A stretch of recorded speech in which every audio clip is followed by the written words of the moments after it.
All people are created in the image and likeness of God. Life is a gift from God, and everyone should enjoy this gift unconditionally. The right to life is based on this horizon that God is absolute principle and universally unique is the only source of life, and also only divinity has moral legitimacy and right to end all life. Every human and implicitly each product of human conception have the right to life unconditionally. No human is entitled or legitimate to end a form of human life. In these circumstances, abortion is a sin because it contradicts divine order, which is the natural order of the universe.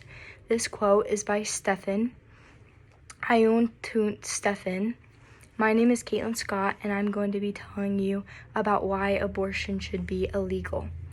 Through extensive research, I have found many points that establish why abortion is immoral and it should be against the law.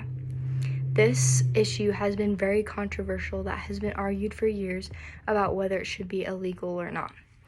Abortion should be illegal because it is unethical to kill another human being, it infringes on human rights, and abortion negatively affects the mother as well. My first standing point on why it should be illegal is because we shouldn't murder another human being, no matter what the age is. If we make this legal, many babies will not be given the opportunity to lead out their lives like they could have either through their own parents or adoption. Put this into your own perspective and think, if my parents aborted me, I wouldn't be here and I wouldn't have the opportunities of going through the big test of life. This problem is important because millions of babies all around the world are being killed because of the selfishness of parents. According to CDC, in 2019, 629,898 legal induced abortions were reported to the CDC from 49 reporting areas. Among 48 reporting areas with data each year during 2010 and 2010 through 2019, in 2019, a total of 625,346 abortions were reported. And the abortion rate was 11.4 abortions per 1,000 women ages 15 through 44 years old. The abortion ratio was 195 abortions per 1,000 live births. Our whole future generation is affected by this problem, as you can see, hundreds of thousands of unborn babies are being killed and not being given the opportunity to live out their lives. It also affects people now, and unsafe sex will be a lot more common if we legalize these abortions. Babies all over the world will unrightfully die. These babies do not have a say about what their future holds, and this is an inequality and an injustice in itself. The reason number 2 of why abortion should be illegal is because it goes against our human rights. In the Declaration of Independence, it says we have a right to life and land and liberty. We would be violating John Locke's words and be taking away the right to life, a basic human right. These babies are a human, and we do not have the jurisdiction to take away someone's life without them even being having a say in any of this. Who are we to say who gets to live and who gets to die?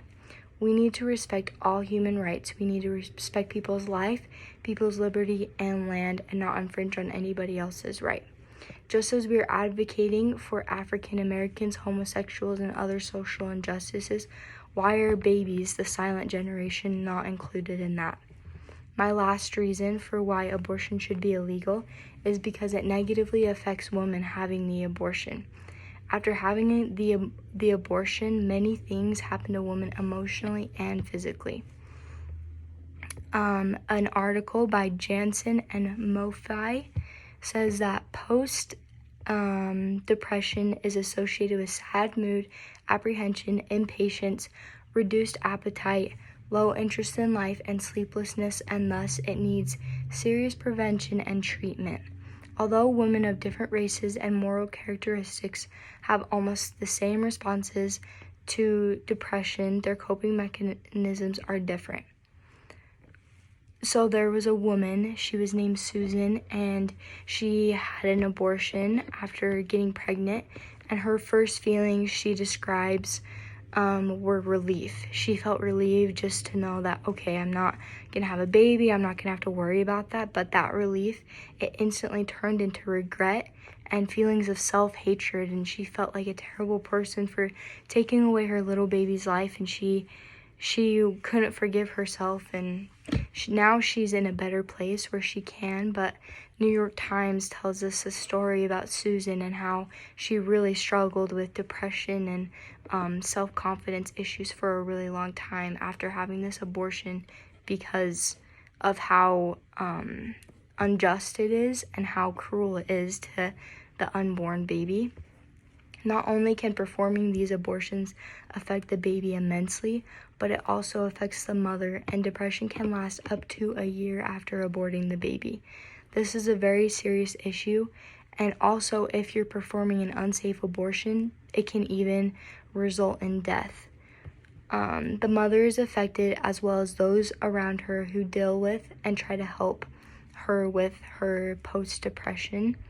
The consequences of this problem is the feeling of sadness, reduced appetite, and along with many other things such as self-loathing, self-hatred, and depression. Abortion needs to be stopped, as many babies around the country are dying unlawfully because of this.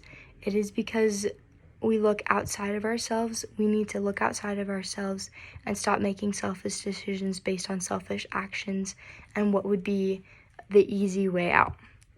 We all had the chance to live out our own lives, so why would we stop somebody else from living out their lives? A quote that I really like is, "Life is a gift from God. Who are we to say who gets to live and who gets to die? He created each and every one of us beautifully and uniquely. To take away someone else's life out of our own selfishness is unjust and needs to be stopped." I hope that my words on abortion helped you understand that the importance of illegalizing this issue so we can stop people from the next generation to be murdered. So, thanks for listening. Bye.